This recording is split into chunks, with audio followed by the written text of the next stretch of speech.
जय हिंद, नमस्कार. मी जयंती कठाळे आणि आज आहे मकर संक्रांत. नाही, आज नाही. मकर संक्रांतीला अजून वेळ आहे. 14 तारखेला उत्तरायण चालू होतं. म्हणजे ॲक्च्युली दक्षिणायन संपतं. याचाच अर्थ हा की मकर संक्रांत आलेली आहे. तीळ संक्रांत असं सुद्धा याला म्हटलं गेले. उत्तरायण चालू होतं, दक्षिणायन संपतं. खूप असं म्हणतात हार्वेस्टिंग टाईम चालू होतो शेतकऱ्यांचा. किंवा सगळ्या लेडीज म्हणजे सगळ्या बायका हळदी कुंकवासाठी एकत्र येऊन एकमेकींना खूप मनापासनं त्यांची मनं जोपासण्याचं कामं करतात. थंडी संपत आलेली असते आणि आता उन्हाळ्याची सुरुवात. त्याच्या आधी तीळ खाऊन घ्या. सगळी थंडी आता सरत आलेली आहे.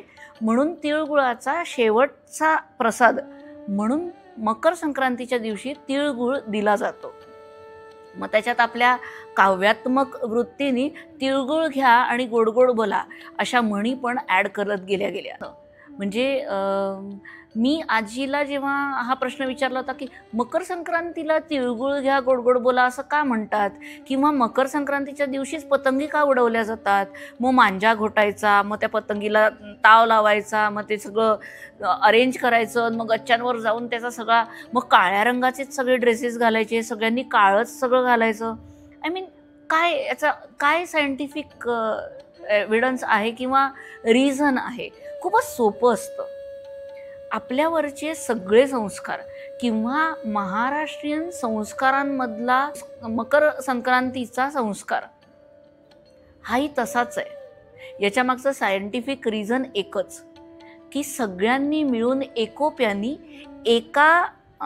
एका संवर्धनाला संपवून दुसऱ्या संक्रमणात एकत्र पाऊल टाकायचं. म्हणजे दक्षिणायनमधनं उत्तरायण, सूर्याच्या त्याच्या प्रवासाला तो आधी दक्षिणेमधनं पश्चिमेकडे जायचा, तर आता उत्तरायण चालू झाल्यानंतर तो उत्तरेकडनं पश्चिमेकडे मावळणार आहे. असं ग्रहताऱ्यांचं अरेंजमेंट या संक्रांतीला चेंज होतं.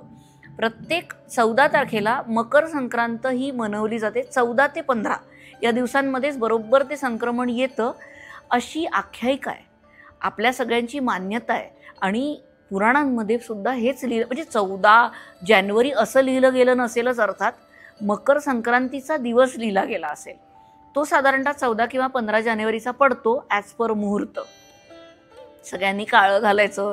मग ते दागिने, चिरंजीवांचे दागिने ग स्नेहा, कसले दागिने ग? चिरंजीवांचे ना.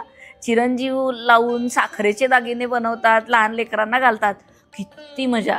आणि मग सगळ्या बायका येऊन अक्षरशः एकमेकींना हळदी कुंकू लावणार, त्यांचं कोडकौतुक करणार. आणि इथं आमंत्रण दिलं जातं की आता समर जेव्हा चालू होईल तेव्हा आमच्याकडचे पापड लाटायला तुम्ही सगळ्याजणी नक्की या. तुमच्याकडे जर एखादी गर्भाला आलेली एखादी प्रेग्नंट बाई असेल तर तिलासुद्धा घेऊन या. तिचा सगळं कोडकौतुक करून तिला समोर सरकवलं जातं हे सांगण्यासाठी की तुझ्यासाठीचे आता पापडसुद्धा वळले जातील बरं का.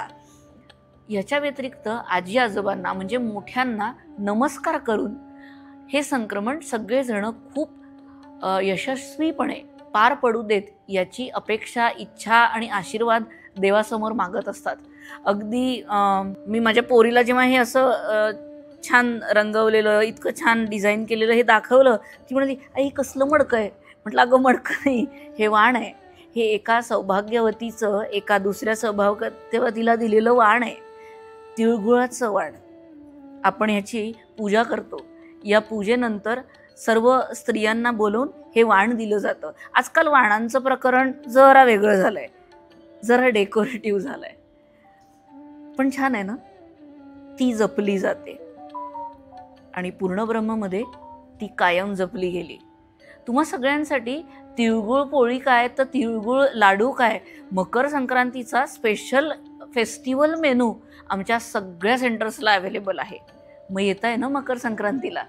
पूर्णब्रह्मचे सगळ्यांसाठी डोअर ओपन आहेत, पण बुकिंग करून या ही इच्छा आहे, जेणेकरून आम्ही सगळ्यांना तिळगुळ घ्या आणि गोडगोड बोला असं अगदी मनापासनं शांतपणे म्हणून छान तिळगुळ खाऊ घालू शकू.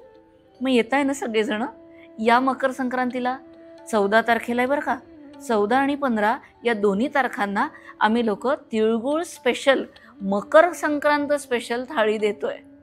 मग या नक्की.